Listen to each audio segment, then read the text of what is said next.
Naruto whirlpools is 50 feet, but the diameter constantly changes depending on the frequency and intensity of the ebb and flow in the strait. The peak activity of the Naruto whirlpools occurs during the spring flood.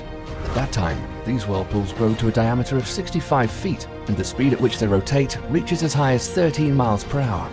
The Naruto whirlpools are a magnificent sight, but only at a safe distance. Getting up close and personal with these wonders of nature is not recommended. The Saltstormen whirlpool, maelstroms, the Naruto whirlpools. These are gigantic vortexes that exist under natural conditions. But let's imagine how big a whirlpool can grow that's created artificially, through technological means. For this, we need to make the strongest current that already exists on our planet and make it spin through powerful turbulence, causing the current to become even more deadly. The world's most powerful current is the Antarctic Circumpolar Current, also known as the West Wind Drift. It flows around Antarctica and is approximately 3 times more powerful than the Gulf Stream. The length of the West Wind Drift is over 18,600 miles, and its maximum width is around 1,553 miles. Over 1 second, this monster of a current moves 200 million tons of water along, and over just 1 minute, 12 billion tons.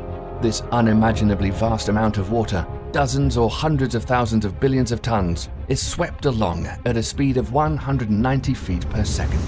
Now, if we exploded, say, a few 20 to 30 megaton atomic bombs around the perimeter of the West Wind Drift under the tectonic plates, then due to the holes that are formed in the oceanic crust, a whirlpool will be created that's 5 to 10 times faster than the raging river current that swept Steve Fisher along.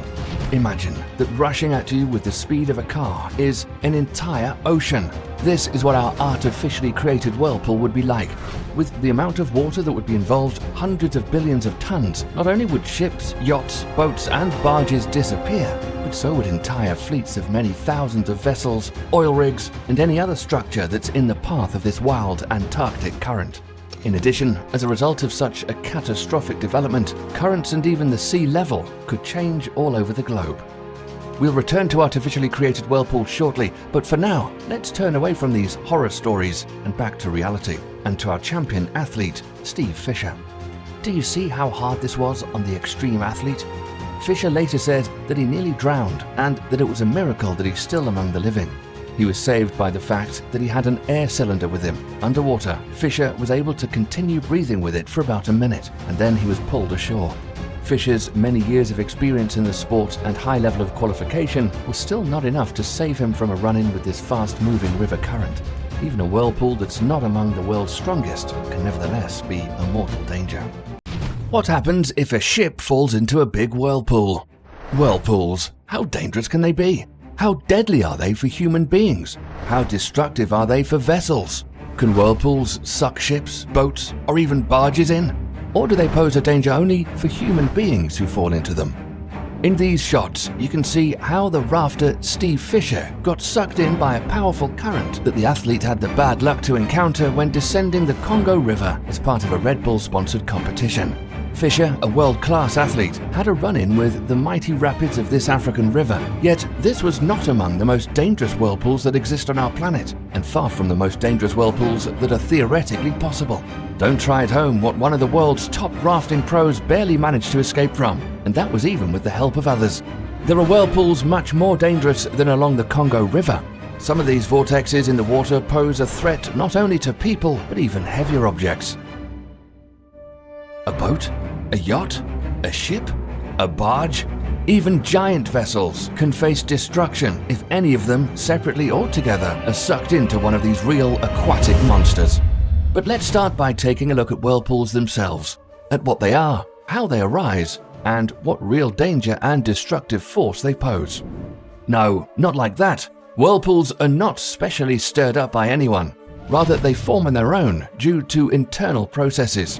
Currents in a body of water collide and merge, and thereby they create circular flows that are made stronger by the turbulence, as if the water's being turned inward.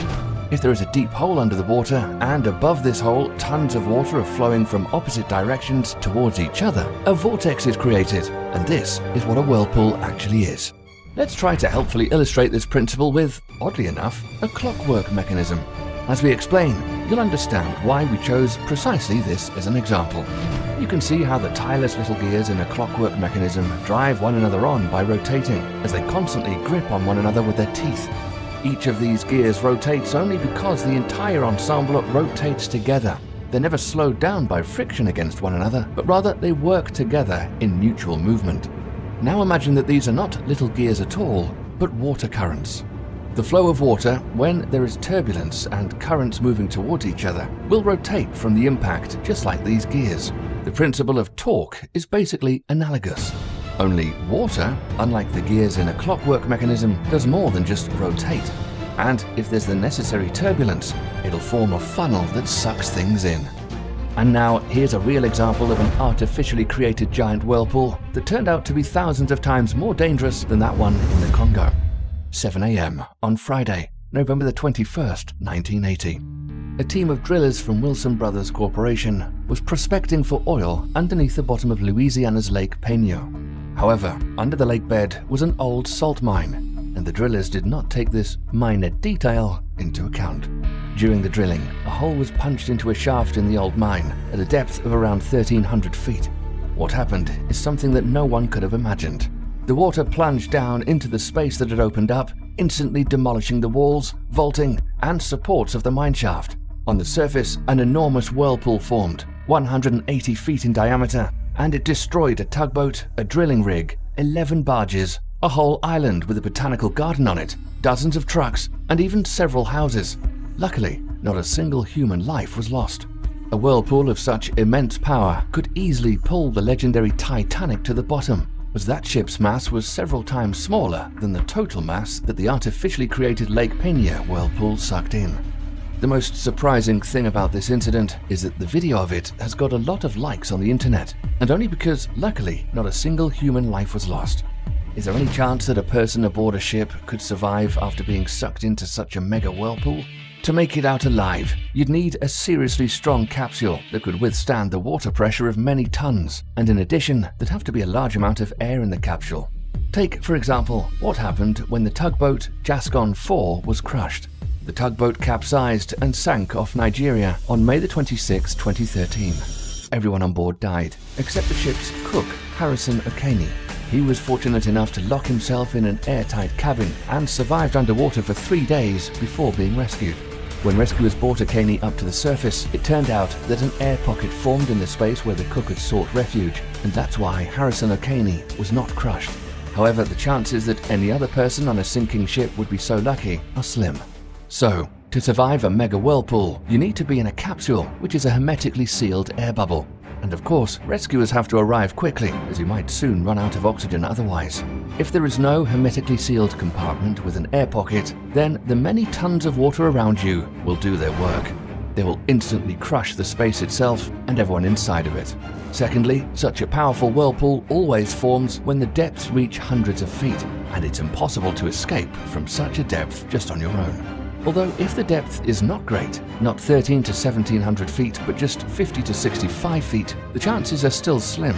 A person would have to have an incredible level of physical fitness to swim up from under 50 or 65 feet of water. For an ordinary person already at a depth of 10 feet, due to the water pressure, the diaphragm is unable to expand enough for the lungs to fully fill with air. All in all, whirlpools are no joke. It's best to avoid them, even the smallest ones. After all, even gentle little whirlpools can grow stronger at any moment, leaving even experienced pros unable to get out of them. That's all for today. We hope you liked the video. Don't forget to tell us your suggestions for future topics in the comments. If we choose your suggestion, we'll mention you in a future video. Thus, for a whirlpool to arise in nature, we need the following: a sufficient mass of moving water, the presence of currents moving in opposite directions within this mass, and a pit that's deep enough to generate a flow that swirls inward. Generally, the fastest whirlpools are those of mountain rivers. They can sometimes reach speeds of 7 miles per hour. However, mountain rivers do not have an amount of water sufficient to suck truly large objects in. People and animals often perish in these currents, but larger objects, for example ships, are just too big for mountain rivers to affect. For those big objects, you'd need to bring out the heavy artillery. The Saltstraumen Whirlpool, Norway. Today is perhaps the world's most powerful naturally forming whirlpool. It arises 4 times per day, precisely every 6 hours. in a strait that is 1.86 miles long and 492 feet wide and connects the Saltfjorden and the Skierstad Ford with the Barents Sea. In this hellish funnel, there are gigantic volumes of water that move at unimaginable speeds. Over a single cycle, the Saltstraumen whirlpool circulates billions of cubic feet of liquid, all at a speed of up to 23 miles per hour. If a person fell into such a whirlpool, then sadly, the chances for survival are slim. And even if a whole boat fell in, it's believed that the Saltstraumen whirlpool does not pose a risk to large vessels, but to avoid any tragedy, traffic in the strait is scheduled to avoid the times when the dangerous Norwegian whirlpool comes to life. The Maelstrom, a whirlpool famous from Edgar Allan Poe's short story A Descent into the Maelstrom. Similar whirlpools are found in Norwegian waters. In the Norwegian Sea, these are less brutal than the Saltstraumen whirlpool, but much more unpredictable and sneaky, and so they are no less dangerous. Indeed, they can be even more dangerous.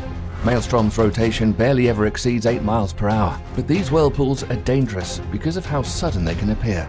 The rocks, the currents, everything here is set up in a way that makes it impossible to predict when the vortex will arise and how fast it will spin, and when water will begin to be sucked into it. Maelstroms, just like the Saltstraumen whirlpool, can form several times per day, but there's no rhyme or reason to their formation. They might appear 2 or 3 times a day. They might appear 5 or 6 times. Such cases are known. Infamously, people have been killed or severely injured in maelstroms on a number of occasions.